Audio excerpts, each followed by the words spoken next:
ইসলামের অন্যতম গুরুত্বপূর্ণ একটা ইবাদত হলো কোরবানি। আর এই কোরবানি আমাদের দোরগোড়ায় উপস্থিত। আমরা অনেকে ইনশাআল্লাহ আল্লাহর নির্দেশ পালনার্থে কোরবানি করবো। আল্লাহ বলেছেন ফাসাল্লি লিরাব্বিকা ওয়ানহার, তুমি তোমার রবের নির্দেশে সালাত আদায় করো এবং কোরবানি করো।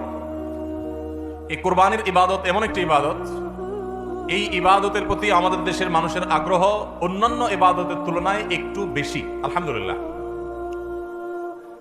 তুলনামূলকভাবে অন্য অনেক ইবাদতের চাইতে কোরবানি করার ব্যাপারে আমাদের আগ্রহ একটু বেশি। এটার বিশেষ কারণ আছে।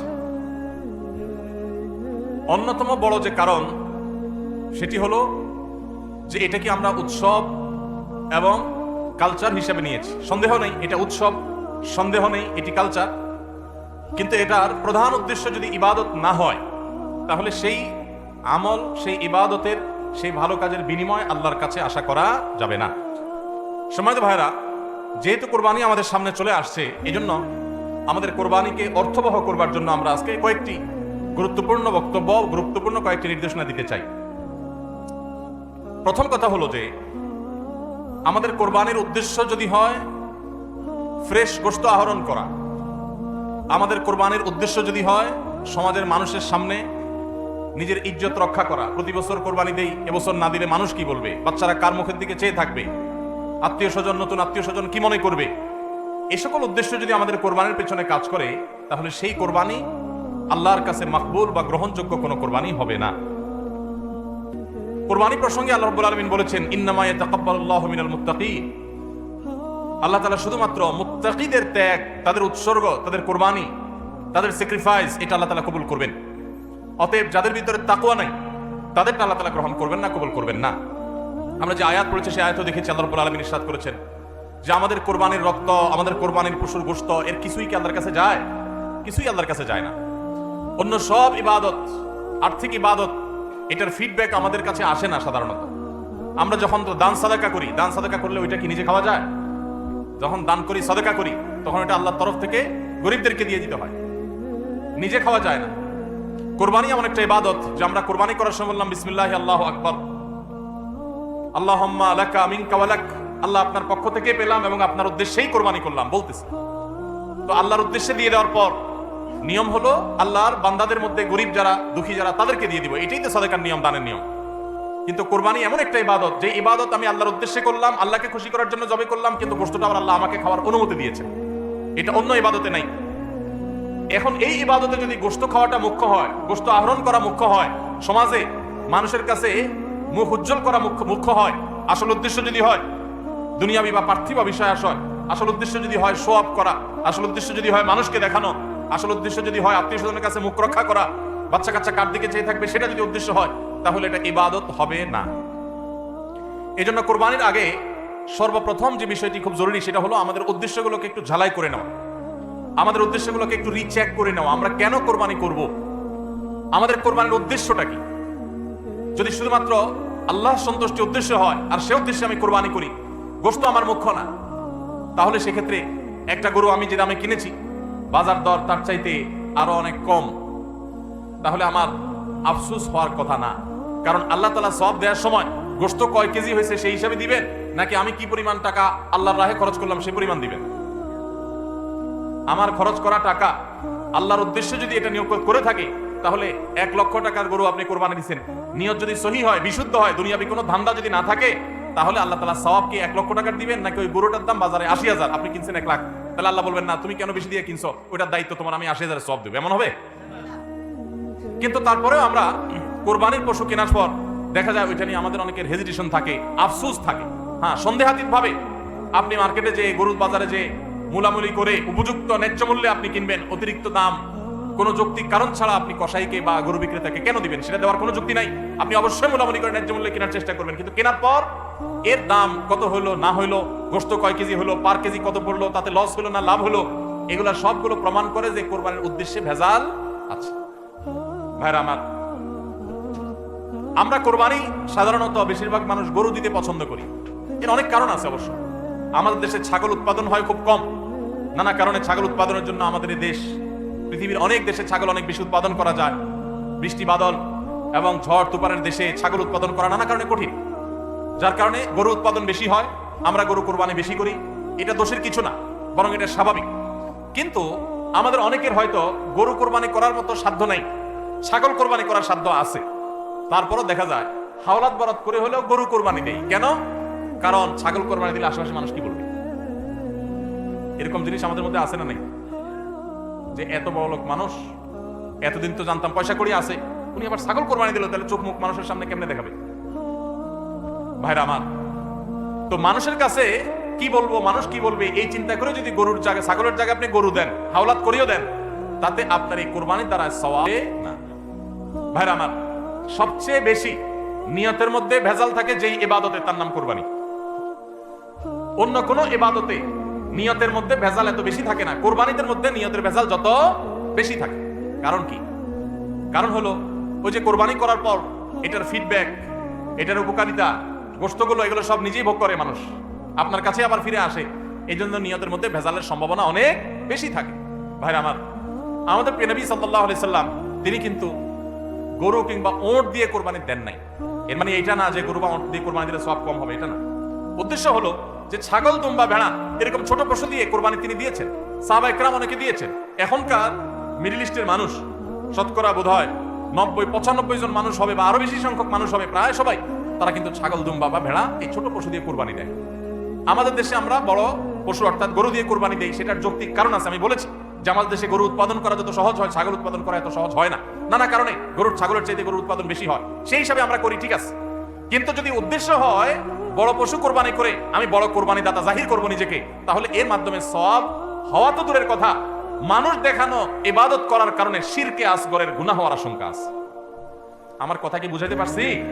ভাইরা আমার, আমাদের দেশে বাস্তবতা হলো কিছু নেককার মানুষ আছেন, আল্লাহ তাআলা পয়সা করে দিয়েছেন, হালাল টাকা, আবার আল্লাহর উদ্দেশ্যে বড় পশু কোরবানি করে গরিব দুঃখীকে গোশত খাওয়ায়, গরিবদের পুষ্টির যোগান হয়, এরকম নেক উদ্দেশ্যওয়ালা মানুষ আছে আলহামদুলিল্লাহ।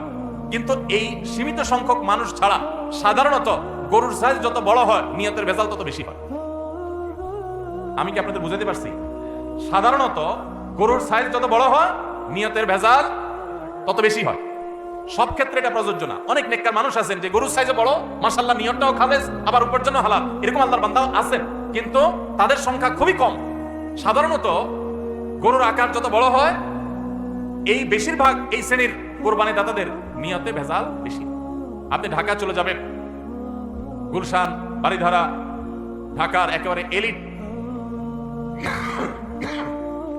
শ্রেণীর মানুষের বসবাস যে সমস্ত এলাকা, সেই সমস্ত এলাকায় দেখবেন এক এক বাড়ির ভিতরে গ্যারেজে বিশাল বড় বড় 3টা 4টা 5টা গরু, এক একটা 4 লাখ 3 লাখ 5 লাখ এরকম দামের গরু। এই বাড়িওয়ালাদের বেশিরভাগ লোকদেরকে দেখবেন জীবনে এরা মসজিদের ধারে কাছেও যায় না, কিন্তু কোরবানিটা করে মাশাআল্লাহ। কারণ কি? একে তো কোরবানি করে গরিব দুঃখী লাইনে দাঁড়ায় থাকবে, আপনার চেয়ারে বসে বসে গরিব দুঃখীরে কোরবানি গোশত দেব, ভালোই তো লাগে। একটা বাকাওয়াতি জাহির হয়, দানবীর সেটা জাহির করা যায়, উৎসব হয়, আনন্দ হয়। আমি আগে বলেছি কোরবানি এটা উৎসব, কোরবানি একটা ইবাদত, এটা ইসলাম এবং মুসলমানদের সংস্কৃতি, সন্দেহ নেই। কিন্তু সব কিছুর উপরে ইবাদতের মানসিকতা প্রাধান্য থাকতে হবে। কারণ ইব্রাহিম আলাইহিস সালাম যে কোরবানি করেছিলেন, সেই কোরবানি মূলত আল্লাহর নির্দেশ পালনার্থে করেছিলেন।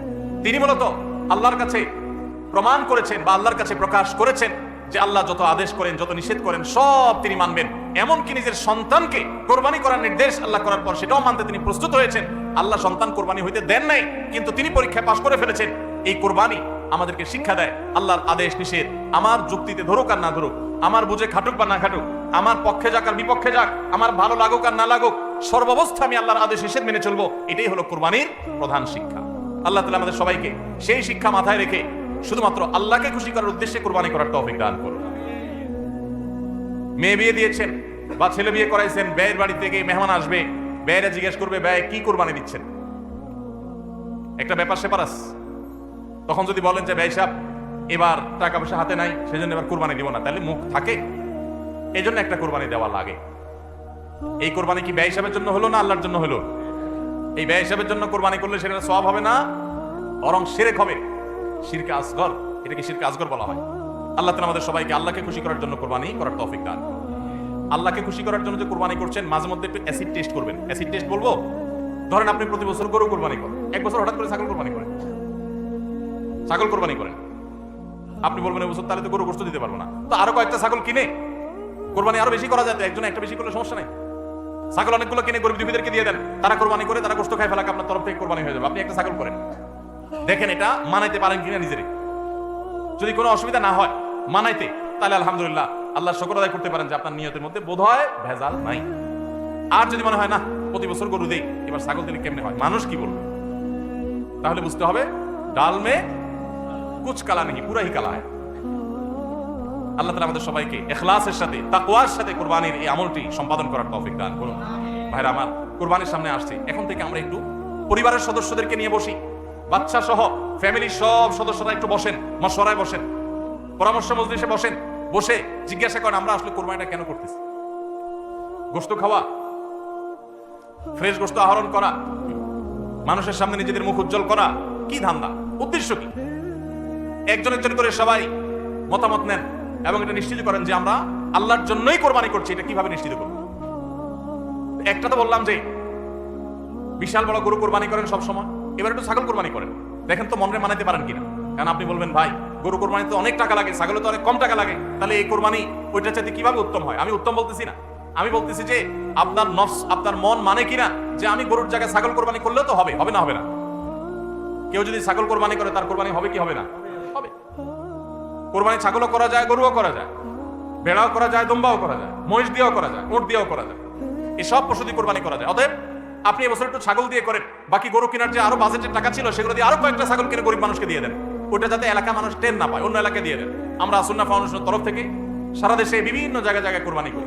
অনেক প্রবাসী আছেন, অনেকে ইউরোপ আমেরিকার এমন এমন দেশে আছেন সেখানে কোরবানি চাইলেও করা যায় না, সুযোগ নাই, বা দেশে অনেকে আছেন যে তার হয়তো সেই সুযোগ নাই, ক্যাপাসিটি নাই, নানা কারণে সুবিধা অসুবিধা আছে।